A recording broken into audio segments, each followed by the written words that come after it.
जय हिंद, जय भारत, वंदे मातरम। मैं रविंद्र फौजी। साथियों, सबसे पहले तो मैं आज आपसे फर्स्ट में ही रिक्वेस्ट करूंगा कि वीडियो को देखकर तुरंत इसको शेयर जरूर करें, क्योंकि अभी 12 बजे एक बंदे की चार्जशीट हो रही है। एक हमारा सेना के हवलदार जी हैं जिनकी 16 साल की सर्विस में कोई भी सजा नहीं है। सेना medal, gallantry award, JOC commendation card, यानी प्रशंसा पत्र आर्मी चीफ तक उनको मिले हुए हैं। अब उनकी आज 12 बजे चार्जशीट की जा रही है। इसी सिलसिले में मैंने उनके एसएम साहब से बात की। एसएम साहब ये भी कह रहे हैं कि इसकी तो कोई गलती नहीं है, लेकिन दूसरे की गलती होने के कारण इसको भी सजा होगी। फिर मैंने काफ़ी देर एसएम साहब से बात करके मैं आपको बताऊंगा क्या क्या हमारी बातें हुई। उसके बाद मैंने सीओ साहब से बात की, तो सीओ साहब ये कहते हैं कि मेरी मर्जी है, मैं अपने हिसाब से मेरी रेजिमेंट चलाऊंगा, किसको क्या करना है आप मुझे मत सिखाओ। तो सीओ साहब को मैंने ये बोला कि मैंने आपकी रेजिमेंट आप कैसे चला रहे हो, क्या कर रहे हो, मैं इसके बारे में आपको कॉल नहीं कर रहा। मैं आपको इस बारे में कॉल कर रहा हूँ कि आप जिसको सजा दे रहे हो, क्योंकि ये जो जवान है वो मेरे नज़दीक का ही है। अभी उनके घर वालों ने मुझे बुलाया था, उनकी वाइफ और उनके पिताजी वगैरह, तो उन्होंने बुलाकर मेरे को बताया कि ये स्थिति है, 4-5 दिन से हमारा जो बच्चा है वो परेशान हो रहा है। और सबसे बड़ी बात इस केस में, इनके भाई जो कि अभी वायुसेना में इसी 7/11/2026 को ऑन ड्यूटी डेथ शहीद हुए हैं, और उसी सिलसिले में ये जवान छुट्टी आया था। और छुट्टी काटकर जाने के लिए सिर्फ 1 दिन की छुट्टी इसने बढ़ाने के लिए बोला था। और सीएचएम और इनके एक जेशो साहब है, उनको कॉल भी कर दिया। सीनियर जेशो को कॉल लगाया, उन्होंने उठाया नहीं था, लेकिन बाद में सीएचएम ने कह दिया कि ठीक है, तेरी 1 दिन की छुट्टी बढ़ा देंगे, तू काट के आ जा। और ये बात सीओ साहब के सामने सीएचएम ने हाँ भरी है, और दूसरे जेशो साहब ने भी हाँ भरी है कि साहब इस बंदे की कोई गलती नहीं है, इसने फोन किया था और हमने इसको कहा था। और ये अपनी 1 दिन की छुट्टी काटकर फिक्स टाइम पर रिपोर्ट भी कर दी इसने। लेकिन अब एसएम साहब कह रहे हैं कि मुझे नहीं बताया, सीओ साहब कह रहे हैं मेरे पास नहीं आई, कंपनी कमांडर कह रहे हैं मेरे को नहीं बताया। जबकि प्रॉपर चैनल का जो तरीका होता है, सीएचएम को इन्फॉर्म, प्लाटून हवलदार, CHM, senior JCO, company commander और सीओ साहब, बीच में एसएम साहब का, सीनियर जेसीओ का बाद में चैनल है, उनको भी बता सकते हैं। लेकिन जब फर्स्ट चैनल में ही इनकी बात हो चुकी कि भाई ठीक है छुट्टी बढ़ गई, तो फिर ये बंदा आगे बात ही क्यों करेगा।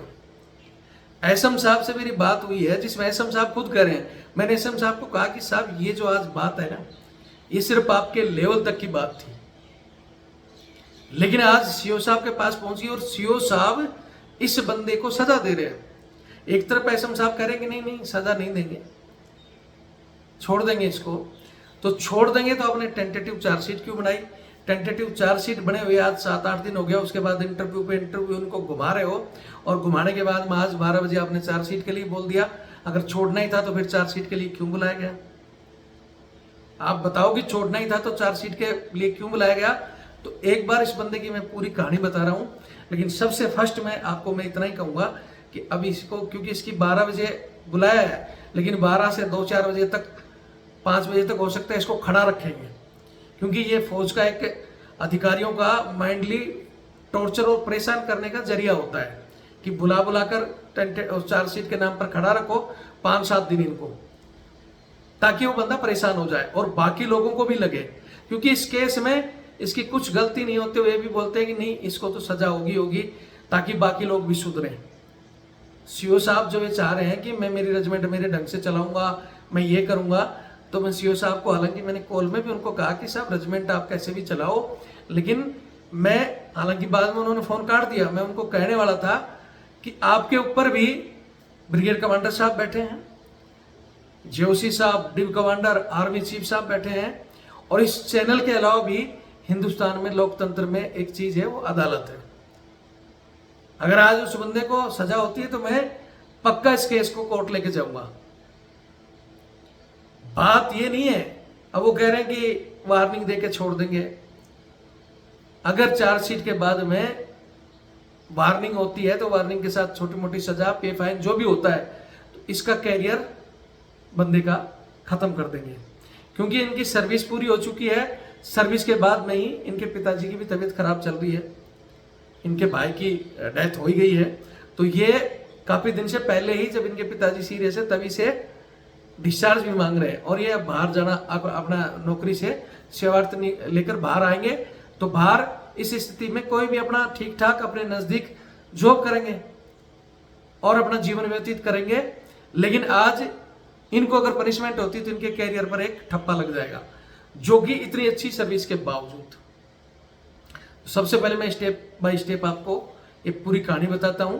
मैं फिर इस वीडियो के जरिए भी कहना चाहता हूं, कमांडिंग ऑफिसर साहब जिन्होंने हमारी बातों को सुना नहीं कि मेरे को आप बताने वाले कौन होते हो, तो मैं इस भारत देश का, मैं एक तो एक्स सर्विसमैन हूँ, इसी सेना से रिटायर्ड होकर आज मैं सिर्फ और सिर्फ समाज सेवी इसीलिए बना हूं कि सेना में जो छोटी छोटी चीजों पर इस तरह आप किसी को पनिशमेंट देकर उसको हरासमेंट करके उस व्यक्ति को, जिसके लिए आज सेना की वफादारी बिल्कुल टॉप पर है।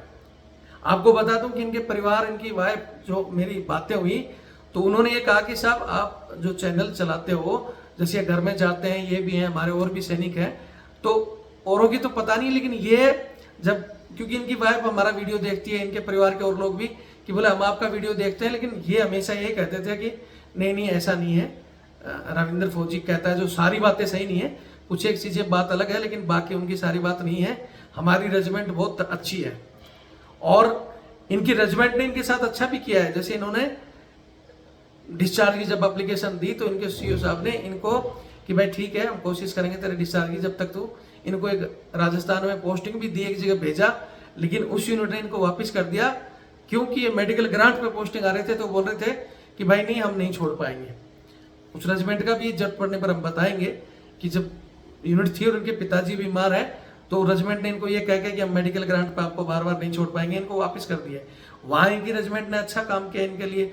उसके बाद एक जगह एनसीसी में भी भेजा, लेकिन एनसीसी के अंदर इनका एक इंस्ट्रक्टर का जो कोर्स होता है, उस वजह से वहां से भी इनको वापस कर दिया कि ठीक है, यहाँ भाई एनसीसी में काम भी हो जाता है और आपका पिताजी की भी देखभाल हो जाती है। लेकिन वहां से भी इनको वो इंस्ट्रक्टर कोर्स के वजह से वापस कर दिया। तो एनसीसी सीओ को तो हम यहाँ कहना नहीं चाहते, लेकिन उस यूनिट को जिन्होंने मेडिकल ग्रांट में भेजने के बाद वापस कर दिया, उनको यहाँ एक बात जरूर कहूंगा, यही अगर किसी अधिकारियों के माता पिता या कोई भी फैमिली में बीमार हो जाता है तो उनको भी खुली छूट रहती है, वो जब भी आए देखें और उसके साथ वहां एक सहायक भी भेज देते हैं। जैसे कुछ दिन मैंने पहले बताया था, ग्वालियर में एक टूआईसी लेफ्टिनेंट कर्नल साहब के पिताजी को लकवा हो रखा है, उन्होंने परमानेंट एक बंदे को 2 साल के लिए अपने पिताजी की मालिश करने के लिए छोड़ रखा है। ठीक है, ये बात मुझे अच्छी तरह बताती, मैं चाहता तो वहां एक ही दिन में उनका पूरा डिटेल भेजकर वो एक सेकंड में आ जाता, क्योंकि लकवे के लिए भारतीय सैनिक नहीं है कि वो जाकर टूआईसी के पिताजी को देखें। हाँ, टूआईसी साहब खुद अपना नजदीकी पोस्टिंग लें और अपने पिताजी की मालिश करें, लेकिन वहां बंदे को भेज देते हैं। लेकिन उस बंदे ने मेरे को कब बताया, जब उसके खुद के घर में तबीयत खराब हुई और उधर टूआईसी के पिताजी धीरे धीरे रिकवर हो रहे थे, तब उसने खुद के पिताजी के लिए, सॉरी उनकी माताजी, बच्चे की बीमार थी, माताजी के लिए जब छुट्टी मांगी और अटैचमेंट मांगा, तो टूआईसी ने बोला कि फौज तेरे लिए नहीं है, तूने किया तो एहसान नहीं मेरे को लागू है। मतलब उसके बाप के पास एक बंदा, खुद के पास एक, उसकी मैडम जहां रह रही थी वहां 3 बंदे वो अंगेज करके बैठा था। जब ये लोग 3-3 बंदे अपनी रेजिमेंट के अपने निजी कार्य में लगा देते हैं, तब इनको रेजिमेंट चलते हुए नहीं दिखा देती, तब ये कानून का उल्लंघन करते हैं, तब इनको कानून नहीं झाड़ते ये लोग। लेकिन जब हम कहते हैं तो बोलते हैं हमारे हिसाब से चलेगी। मैं इस लोकतंत्र में एक पुरुष सैनिक हूं, समाज सेवी कर रहा हूं, मुझे हक है कि मैं आपसे बात करूं। दूसरा, मैं इस समय ह्यूमन राइट टीम का सदस्य हूं। हमारा जो संगठन है उसमें मेरे को जिम्मेवारी दी हुई है, जहां भी कहीं मानव अधिकारों का हनन होता है और गलत होता है, भ्रष्टाचार होता है, वहां बोलने की अथॉरिटी मेरे को मेरा संगठन देता है। और संगठन के अलावा भी भारत देश का हर व्यक्ति, हमारा जो प्रधानमंत्री जी बार बार कहते हैं कि भ्रष्टाचार के खिलाफ या कहीं भी आपको लगता है तो आप बोल सकते हो। हमारा संविधान आपको फ्रीडम ऑफ स्पीच के तहत बोलने का अधिकार भी देता है और बात करने का भी। अगर किसी सीईओ साहब को ये लगे कि रविंद्र फौजी का फोन आ गया तो मैं, क्योंकि काम को ठीक करने के बाद और बिगाड़ने की कोशिश करेंगे। तो और बिगाड़ने की कोशिश करेंगे तो सीओ साहब की, एसएम साहब की रिकॉर्डिंग भी मेरे पास है, कोर्ट में भी जाएंगे, बाय नेम भी उनका सब कुछ बोलेंगे, जो हमारे पास अधिकार है हम अपना करेंगे। मैं फिर कहना चाहता हूं कि अपने चीजों के लिए जो भी अधिकारी इस वीडियो को सुन रहा है, आप भारत के संविधान की, आप जिस धर्म ग्रंथ को मानते हैं, अगर आप हिंदू हैं तो गीता पर हाथ रखकर, मुस्लिम है तो कुरान पर हाथ रखकर, सिख है तो अपना गुरु ग्रंथ साहब पे हाथ रखकर आप कसम खाकर कहते हैं कि आप अपने लिए कानूनों को नहीं तोड़ते। ऐसे मैंने बहुत सीओ देखे हैं जिनके बच्चों को आज भी जिप्सियां छोड़ रही हैं। सीओ की खुद की गाड़ी बच्चे को छोड़कर आ रही है, जो कि लागू नहीं सभी के लिए। स्कूल बस है, स्कूल बस है, चाहे वो किस हिसाब से चल रही है, लेकिन उनका स्पेशल बच्चा, क्योंकि वो सीओ का बच्चा है, कमांडर का बच्चा है, तो उसको जिप्सी छोड़कर आएगी, जिसमें एक ड्राइवर, एक पीछे उनका को ड्राइवर वो भी रहेगा, और सेफ्टी के लिए एक बंदा और भेज देंगे। वहां आप नियम तोड़ देते हो। आपकी मैडम को 10 रुपए का धनिया भी लाना है तो गाड़ी भेज देते हो। बाजार में पिकनिक मना रही है मैडम है, ऐसे भी वीडियो मेरे पास आए हुए हैं। मैं डालता नहीं कि चलो छोड़ दो यार, कि पिकनिक के लिए 5-5 गाड़ियां घूम रही है। एक वीडियो मैंने डाला था जिसमें एक सीओ साहब 3 गाड़ियां लेकर, अपने लिए अलग जिप्सी, अपनी और अपनी मैडम के लिए, पीछे उसके बच्चे थे उसके लिए अलग जिप्सी, एक गाड़ी एडवांस में जवानों की, उनके एडम स्टेशन के लिए टेंट वेंट लगाने के लिए, और एक गाड़ी पीछे से उनका खाना बनाने के लिए, जो वहां पहुंचने के बाद साहब को स्नैक्स वगैरह दिखाएंगे, ट्रे घुमाएंगे। और पूरा वीडियो मेरे को आया हुआ था, मैंने डाला नहीं, सिर्फ बात ही की थी। बीच में पिकनिक छोड़कर साहब को भागना पड़ा, और फिर वो बोलते हैं हमारे यहाँ कि हम ये करवा देंगे, वो करवा देंगे। अगर इन चीजों को हम ऊपर देंगे तो प्राइम मिनिस्टर, इस समय आप जिन सहायक प्रथा का दुरुपयोग कर रहे हो, हमने बाकायदा, मैंने दिल्ली में 3 बार धरने दिए, कोर्ट में इसको सबमिट किया, तो और संसद में इस चीज का प्रश्न उठा, तो सरकार ने ये तो कहा कि हम इसको बंद करने के लिए अभी नहीं विचार कर रहे, लेकिन दुरुपयोग पर सख्त आदेश है कि कोई कुत्ता नहीं घुमाएगा, कोई ट्रेन नहीं मंगाएगा, किसी के घर में जाकर निजी बंदा काम नहीं करेगा। लेकिन आज भी सब कुछ हो रहा है, क्या हमें नहीं पता? बहुत से हमारे वीडियो आ जाते हैं, हम उसको वीडियो रिकॉर्डिंग को नहीं डालकर बातें कहकर कोशिश करते हैं कि मामले को ठीक किया जाए। लेकिन यहाँ जो किया जा रहा है, मैं फिर कह रहा हूँ कि ये गलत है, और मैं अपने जवानों से, देश की जनता से कहना चाहता हूँ कि सिर्फ आप वीडियो शेयर कर दोगे तो उनको समझ में आ जाएगा कि रेजिमेंट चलाओ। रेजिमेंट के भी कुछ एसओपी होती है, जो आपके अधिकार होते हैं उसी के अनुसार चलती है, ना कि आपकी अपनी मर्जी से चलाओगे, मर्जी से सजा दे दोगे। ये नहीं होता है, ऊपर भी लोग बैठे हैं। अब मैं पहले इसकी कहानी बता देता हूँ जवान को। इसको यूनिट में अचानक इसके बाद इनके पास कॉल आता है कि इनके भाई की डेथ, जो कि वायुसेना में थे, अभी 11 तारीख को 11/7/2026 को इनके भाई की डेथ होती है। वहां से इनके पास फोन आता है कि ऐसे ऐसे आपके भाई की डेथ हो गई, आप आ जाओ।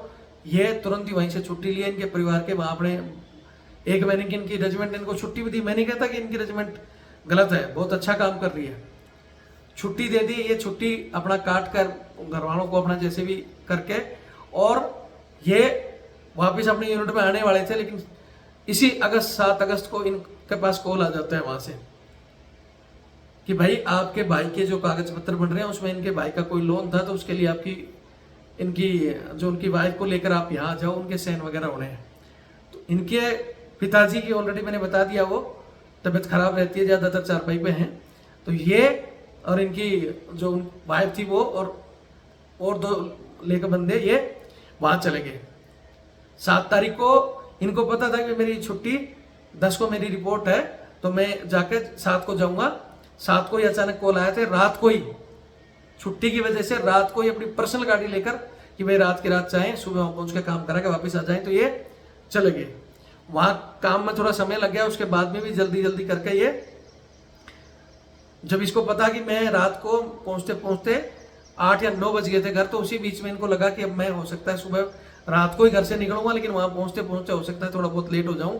तो उसी चक्कर में पहले ही इन्होंने सीएचएम को और एक और जेएसओ साहब, पहले सीएचएम को कॉल किया। सीएचएम ने बताया कि ठीक है मैं पूछ के बताता हूँ। फिर भी इनको चिंता हुई, इन्होंने एक जेएसओ साहब को बताया, तो उन्होंने भी कहा कि ठीक है उनसे बात कर ले, नहीं होता है तो मैं कंपनी कमांडर साहब से बात करके तेरी छुट्टी बन जाएगी। सीनियर जेएसओ साहब को भी कॉल लगाया था, उन्होंने उठाया नहीं।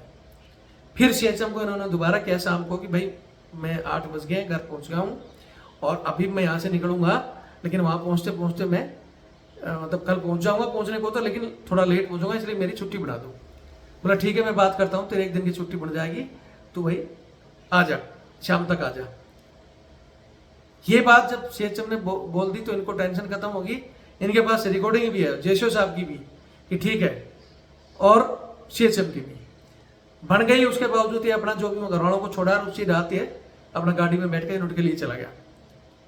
यूनिट में ये 10 तारीख को 4 बजे यूनिट में पहुंच गया। वहां ठीक है इनकी चीजें होंगी, उसके बाद में जो ये ड्यूटी करते रहे, इनको बाहर जहां भेजा वो करके आगे। लेकिन अब अचानक 2-3 दिन पहले से ही 5 दिन हो गए, 5 दिन से इसको बुलाओ, टेंटेटिव चार्जशीट दे दो। क्योंकि ये जब आरपी वाले के पास पहुंचा था, मैं एसएम साहब की बात भी बताऊंगा कि जब एसएम साहब से बात हुई तो एसएम ने क्या कहा, क्योंकि हम दोनों तरफ की बातें लेते हैं। तो इन्होंने कहा मैं पहुंच गया, अब अचानक चार्जशीट दे दी, ये कहानी है इनकी। तो मैंने एसएम साहब से बात किया कि साहब अच्छा सॉरी एक चीज और बता देता हूँ, यहाँ ये पहुंचे, टेंटेटिव चार्जशीट दी, तो इन्होंने बोला यार मेरी क्या गलती है, मैंने तो बता दिया था। उसके बाद इनके सीओ साहब के सामने पेशी हुई, क्योंकि टेंटेटिव से चार्जशीट से पहले इन्होंने बोला कि मेरी गलती नहीं, मैं बुलाओ। सीओ साहब के पास गए हैं, सीओ साहब के पास जो कहानी थी क्लियर इन्होंने बता दी। तो सीओ साहब ने सीएचएम को और उनको बुलाया है। तो यहाँ सीएचएम ने बोला भी है कि साहब हाँ मैंने कहा था, इसकी कोई गलती नहीं है। और जेशो साहब ने भी कहा था कि हाँ मेरे पास भी फोन आया था और साहब इसकी छुट्टी हमने बढ़ा दी थी। अब ये बात सीनियर और सीएचएम जेशो ने अपने कंपनी सुबदार को भी बता दी थी, कंपनी सुबदार, लेकिन वहां बोल दिया कि मुझे नहीं पता। अभी तक की जो जानकारी है, कंपनी कमांडर कहते हैं कि मुझे पता नहीं, क्योंकि जब ये गेट पे पहुंचे इन्होंने नहीं, लेकिन मेरे को एसएम साहब ने बताया कि जब ये गेट पे आए तो आरपी सेक्शन, यहां कहानी वही है कि आरपी सेक्शन ने इनकी रिपोर्ट कही। आरपी सेक्शन और एक जो पीटीओ करता है इनका, किसने डायरेक्ट ऊपर, क्योंकि वो ऊपर टच में होते हैं, उन्होंने ऊपर रिपोर्ट दे दी, बखेड़ा वहां से खत्म हो गया। इसलिए अब इनके कंपनी सूबेदार साहब ने तो हाथ खड़े कर दिए, मुझे नहीं पता। और कंपनी कमांडर साहब जो चाहते तो छोटा सा मसला था, अपने लेवल पे हल हो जाता, एसएम साहब चाहते तो भी हल हो जाता, लेकिन एसएम साहब को बोला मेरे को तो बताया नहीं। अरे बताया नहीं, लेकिन आज तो स्थिति आपके सामने है। उसके बाद सीओ साहब ने जब बुलाया, सीओ साहब ने बोला हाँ भाई, बोले साहब ये बात हुई थी, हमने इसको बता दिया था। सीएचएम वो जेसीओ और कंपनी सूबेदार तक बात आ गई, तो कंपनी कमांडर के कानों में भी गई होगी, इसकी छुट्टी कागजों में 10 तारीख की बना भी दी गई थी। लेकिन वहां से जब वो रिपोर्ट गई सीओ को पास, कैसे गई कैसे नहीं, तो अब यहाँ वो कहते हैं कि नहीं, कंपनी कमांडर बोलते हैं मुझे नहीं पता था। कंपनी सूबेदार साहब तो हाथ खड़े कर ही चुके हैं, और जो कहानी आएगी वो भी बता दूंगा। लेकिन मैंने अभी एसएम साहब से बात की तो एसएम साहब ने यही कहा कि नहीं, छोटी सी बात है, टेंशन मत करो, कुछ नहीं होगा। कुछ नहीं होगा तो टेंटेटिव चार्जशीट क्यों दी? ऐसा समय तो देखा होता बंदा किस समय में छुट्टी गया है, इसके दिमाग में क्या चीजें चल रही हैं। ठीक है, फिर भी ये बंदा, जैसे बीच में एक कहानी बता रहा था कि ये बंदा ये बोलता था कि भाई क्या बोलते हैं, नहीं हर बात हमारी रेजिमेंट में तो ऐसा कभी नहीं होता, रविंद्र भोजी जो बोलते हैं। लेकिन आज ऐसे अच्छे बंदे को भी इनकी एक चार्जशीट इनके दिमाग में वो पैदा कर देगी। ठीक है, जो देशभक्ति का जुनून होता है बंदे में, जो बहुत से बंदे कमेंट्स करते हैं रविंद्र भोजी तो ऐसे बोलता है फलाना, मुझे भी पता है। और ये याद रखना कि देशभक्ति आपके अंदर ही नहीं है, हमारे भी अगर आप कतरे कतरे भी कर दोगे, हर एक कतरे से वंदे मातरम ही आवाज आएगी। हमारे से बड़ा देशभक्त कोई नहीं है, और हम उस देशभक्त के नाते ही जो ये छोटी छोटी चीजें होती है ना, इनको सुधारने की बात करते हैं। इसलिए हम बार बार तुरंत नाम नहीं ले देते। बहुत से बंदे तुरंत नाम तुरंत रिकॉर्ड डाल देते हैं, मैं नहीं डाल देता हूँ, प्रॉपर चैनल के थ्रू बात करता हूँ। अगर यही केस बाहर का होता तो हम भी तुरंत चिट्ठी और कागज से कार्रवाई करते और तुरंत कोर्ट में खड़ा कर देते। लेकिन हम प्रॉपर चैनल बात करते हैं कि साहब आपके लेवल का है। एसएम साहब को भी कहा, लेकिन एसएम साहब क्योंकि चार्जशीट बढ़ चुकी है कि ठीक है नॉर्मल करके छोड़ देंगे फलाना, बात नॉर्मल की नहीं है, बात पनिशमेंट की है। जब उस बंदे की आप खुद एसएम साहब कह रहे हैं कि हाँ बंदे की तो गलती नहीं है, पहले तो बोला उन्होंने, लेकिन हमने प्रॉपर बात किया कि भाई जब ये अपनी फॉर्मेलिटी पूरी कर चुका था, टाइम से आया भी है और एक दिन का जो बनाया गया था, उसके बाद इसकी क्या गलती है? तो एक तो आरपी सेक्शन वाला, ये एसएम जितने भी है हमारे को मैं बता देता हूँ, हमारे समय में भी आरपी सेक्शन बहुत खतरनाक ड्यूटी होती है। उसमें बहुत अच्छे बंदे भी होते हैं, लेकिन ज्यादातर इतने तरह की चुगलियां जो करते हैं ना, वो एसएम को क्रॉस करके सीधा अर्जुनेंट को, क्योंकि अर्जुनेंट कहता है जो भी बात होती है मेरे को बताओ, और अर्जुनेंट के पास पहुंच गई तो उसकी तो ड्यूटी ऐसी है कि सीओ को पास पहुंचा देता है। लेकिन जो सही एसएम होते हैं ना, हमारा एक एसएम साहब बोलता था आरपी वालों को कि अगर मेरे से क्रॉस होगी ना बात तो तुम्हारा बाप भी सीओ तुम्हें नहीं बताएगा, डंडा दे देता था। लेकिन तब भी बहुत से चमचे इधर उधर कर कर बता देते थे। ऐसे ही हमारी यूनिट में एक कहानी, एक वो करता था, मैं थोड़ा सा वीडियो बड़ा हो जाएगा, वो बताता था। तो बताने में जब बाद में एसएम साहब ने बोला कि क्या तो मैं रहूँगा ये रहेगा, इसको कंपनी में फेंको बहनचो। और जब उसको कंपनी में फेंका ना, उस समय हमारी रेजिमेंट मूव हो रही थी कहीं, तो उसका बक्सा और उसका सामान, अब मुझे पता नहीं, लेकिन ट्रेन में जा रहा था और वो रो रहा था कि यार मेरे को तो कंपनी में, उनको तेरे को पता नहीं था कि भाई कंपनी में भी आना था। और उसका सामान बंदों ने नीचे फेंक दिया, ये तो पता नहीं कौन था क्या नहीं। वो जाकर कंपनी कमांडर को उनको रिपोर्ट कर दिया, रो रहा था मेरा सामान फेंक दिया साहब, मैंने मेरी ड्यूटी की थी। तो उस समय हमारे सीओ थे, बोलता था एक ही बात है, तूने हमारे लिए तो अच्छी ड्यूटी की, लेकिन इन जवानों की चुगली कर करके तूने तेरे खाड़ा खुद खोदा था। जब तो तेरे को रैंक चाहिए था, तूने इतनी चुगलियां करी जवानों को, कौन कहाँ पेशाब कर रहा है, कौन कहाँ फोन पे बात कर रहा है।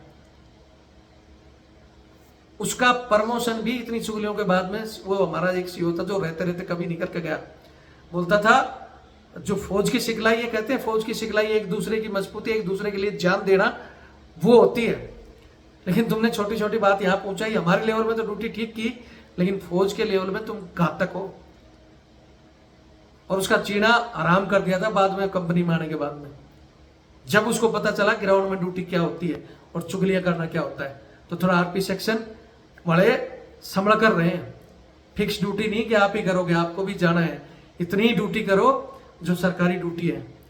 उसको बढ़ा चढ़ाकर चुगलियों को बात बात का रिपोर्ट करना, और आपका चैनल बनता है जो एसएम बैठा है पहले उसको भी इन्फॉर्म करना, लेकिन एसएम को बेचारे को बाई साठ कर देते हैं। और एसएम फिर बोलता है कि अब मैं क्या करूं, बात तो सीओ तक पहुंच गई।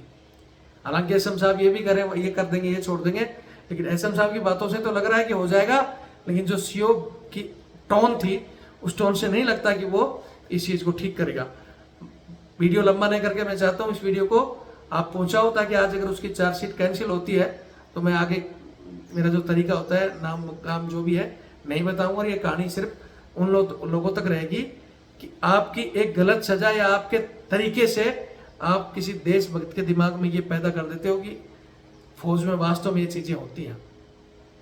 और इसीलिए हमारे जैसे देशभक्त को इन चीजों का वीडियो बनाना पड़ता है कि समय के अनुसार जो सिस्टम में कमियां हैं उनको सुधारना चाहिए। ये नहीं कि मैं तो अब आ गया, मैं तो पेंशन ले रहा हूं, मेरा क्या आया। आप पेंशन ले रहे हो, आप नमक खा रहे हो उसका, तो उसकी कमियों को अगर आप नहीं करते हो तो बोलते हैं ना छोटी बीमारी एक कैंसर होता है, बाद में जाकर जान ही ले लेता है। इस तरह की छोटी छोटी चीजें बाद में संस्था के लिए घातक होती हैं। इसको ठीक करें। दिमाग का जो घमंड है उसको टर्निंग के ऊपर निकालो, मजबूत करने के ऊपर निकालो, किसी के वेलफेयर के लिए निकालो। ये नहीं कि अपने लिए तो सारे नियम कानून तोड़ दो और दूसरों के लिए ये करते रहो। बाकी हमारे पास बहुत भ्रष्टाचार के भी आते हैं। कल परसों एक बंदे ने बताया है, मैं उसका अलग से वीडियो बताऊंगा, नहीं तो उसमें थोड़ा सा रिसर्च कर रहा हूं कि एक केस है जिसमें बंदों के पैसे लेकर मतलब एचआरए वगैरह का पब्लिश कर दिया। और अब वो बात लीक हो गई किसी तरह, तो एचआरए जो करने वाला बाबू था वो तो भगोड़ा बता रहे हैं, और वो बंदों के पीटीओ वापिस हो रहे हैं, डुप्लीकेट एचआरए अच्छी मतलब रह रहे कहीं हैं और कागज बना के उसमें। हालांकि मैंने उसको कह दिया कि मैं बिना प्रूफ में कोई चीजें नहीं डालता हूं, मैं कन्फर्म कर कर ही कुछ चीजें करता हूं।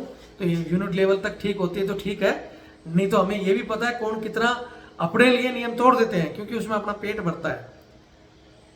ठीक है, तो ऐसे बहुत से भ्रष्टाचार के एक रिकॉर्डिंग है मेरे पास एक ठेकेदार की 8 मिनट की, जिसमें चाहूं तो एक रिकॉर्डिंग डालूंगा। 8-10 सीओ जिनके अकाउंट में, जिनके भाई के अकाउंट में, वाइफ के अकाउंट में पैसे डाले हुए हैं उसने, बाद में बचने का रास्ता बहुत ढूंढेंगे। जैसे एक केस आया है जिसमें एक उसकी वाइफ और वाइफ और भाई और भाभी के अकाउंट में पैसे गए हुए हैं। वो दूसरा केस है, जब उसमें बताऊंगा। लेकिन जब बात इंक्वायरी पर आती है और बाल की खाल निकलती है ना, चुटकियों में फंसेंगे, तो वो भी मेरे पास रखा है। लेकिन मैंने कभी भी इस भ्रष्टाचार को साइड करके मैं सिर्फ उन्हीं बातों को कहता हूं जहां सब कुछ करने के बाद में भी जवान का खून निकालते हैं, उसको पनिशमेंट देते हैं। गलत। वेलफेयर करो, पनिशमेंट जब पड़ने पर कि हम नहीं मान रहे हैं तो पनिशमेंट भी करो, लेकिन बगैर किसी गलती। मैं चाहता हूं जो देखने वाले बताएं कि इस जवान की क्या गलती है। बहुत से हमारे जो लिखते हैं ना, तो पूरी बात सुने और बताएं। बाकी इस वीडियो को शेयर करें, आगे जो भी डिटेल आएगी फुल मैं बता दूंगा।